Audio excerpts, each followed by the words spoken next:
بسم اللہ الرحمن الرحیم۔ السلام علیکم دوستو۔ جب ملک الموت حضرت موسیٰ علیہ السلام کے پاس آئے تو حضرت موسیٰ علیہ السلام نے پوچھا، اے ملک الموت، تو میری زیارت کو آیا ہے یا میری روح قبض کرنے؟ ملک الموت بولے، روح قبض کرنے آیا ہوں۔ حضرت موسیٰ علیہ السلام نے فرمایا، تو کس راہ سے میری روح قبض کرے گا؟ ملک الموت بولے، تمہارے منہ سے۔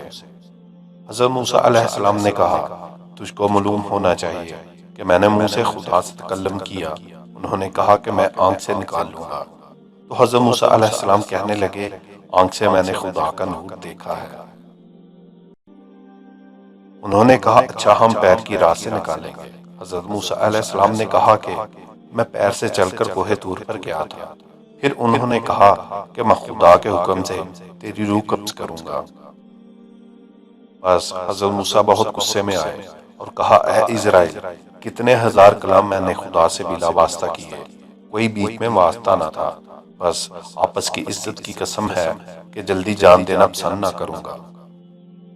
اللہ سبحانہ وتعالیٰ سے میرا اور بھی سوال ہے۔ ملکت موت یہ سن کر چلے گئے۔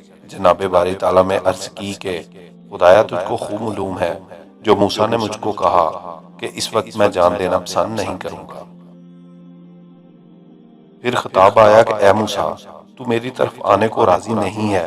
وہ فوراً بول اٹھے، اے میرے پروردگار، میں تیرے پاس آنے پر راضی ہوں، مگر ایک بار تیرے دیدار کی تمنا رکھتا ہوں کہ میں کوہ طور پر جا کر مناجات اور شکر کروں اور وہی تیرا کلام سنوں۔ ذات جان میری فدا تیرے کلام پر۔ بس حضرت موسیٰ نے کوہ طور پر جا کر عرض کی، خدایا، میں اپنی آل اور امت تجھ کو سونپی، اس کو تو اپنی رضا پر راضی رکھیو اور ان کو مال حرام سے باز رکھیو اور ان کو روزی میں حلال دیجیو، کیونکہ میری امت ناتواہ ہے۔ بس ندا آئی، اے موسیٰ زمین پر آسا مار۔ جب آسا مارا تو پھٹ کر دریا نکلا۔ پھر حکم ہوا کہ دریا میں آسا مار۔ جب مارا تو اس کے اندر سے سیاہ پتھر برآمد ہوا۔ پھر حکم ہوا کہ اس پتھر پر آسا مار۔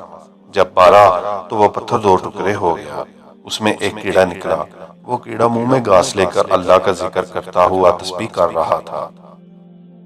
اے پروردگار، تو مجھ کو دیکھتا ہے اور میرا کلام سنتا ہے اور جگہ میری جانتا ہے اور روزی پتھر کے اندر پہنچاتا ہے۔ کسی کو محروم نہیں رکھتا اور بھوکا تو نے نہیں رکھا اپنے فضل و کرم سے۔ بس جناب باری تعالیٰ سے ارشاد ہے کہ اے موسیٰ، کہہ دریا تحت الثری میں پتھر کے اندر کیڑے کو روزی پہنچاتا ہوں، اس کو بھی نہیں بولا تو میں تیری امت کو کیوں کر بولوں گا؟ یہ سن کر حضرت موسیٰ بہت خوش ہو کر کوہ طور سے نیچے اتر آئے اور راہ میں کیا دیکھتے ہیں، 7 آدمی ایک قبر کھود رہے ہیں۔ ان سے پوچھا، تم کس واسطے یہ قبر کھود رہے ہو؟ انہوں نے حضرت موسیٰ علیہ السلام سے کہا، جو صاحب قبر ہے وہ تمہارے قد کے برابر ہے، ایک بار تم قبر میں اتر کر تو دیکھو تمہارے قد کے برابر ہوئی کہ نہیں۔ اب حضرت موسیٰ علیہ السلام نے قبر میں اتر کر دیکھا اور پھر کہا، یہ کیا خوب جگہ ہے، کاش یہ قبر میرے لیے ہوتی تو کیا خوب تھا۔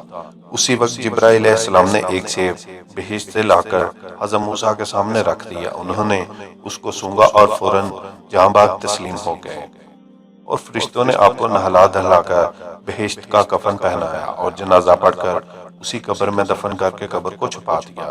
اس لیے کوئی نہیں جانتا کہ حضرت موسیٰ علیہ السلام کی قبر کہاں ہے۔ جب اسرائیل علیہ السلام حضرت موسیٰ علیہ السلام کی جان قبض کرنے کو آئے تو حضرت موسیٰ علیہ السلام نے ایک تماچا ان کو مارا، جس سے ان کی ایک آنکھ جاتی رہی۔ پھر اسرائیل علیہ السلام نے خدا سے فریاد کی تو اللہ سبحانہ وتعالیٰ نے فرمایا کہ اے موسیٰ، تم کو حیات دنیا منظور ہے تو بیڑ کی پشت پر ہاتھ رکھ کر دیکھو کہ کتنی پشم اس میں آتی ہے، اتنی ہی عمر ہم تم کو دیں گے۔ حضرت موسیٰ علیہ السلام نے سوچا کہ آخر ایک بار تو مرنا ہے، تو تب اسرائیل علیہ السلام نے خدا کے حکم سے ان کی جان قبض کی، اور حضرت موسیٰ علیہ السلام کی عمر 150 برس ہوئی تھی۔ بعض روایہ میں ہے کہ ملک شام میں جباروں سے فتح کرنے کے بعد انتقال فرمایا۔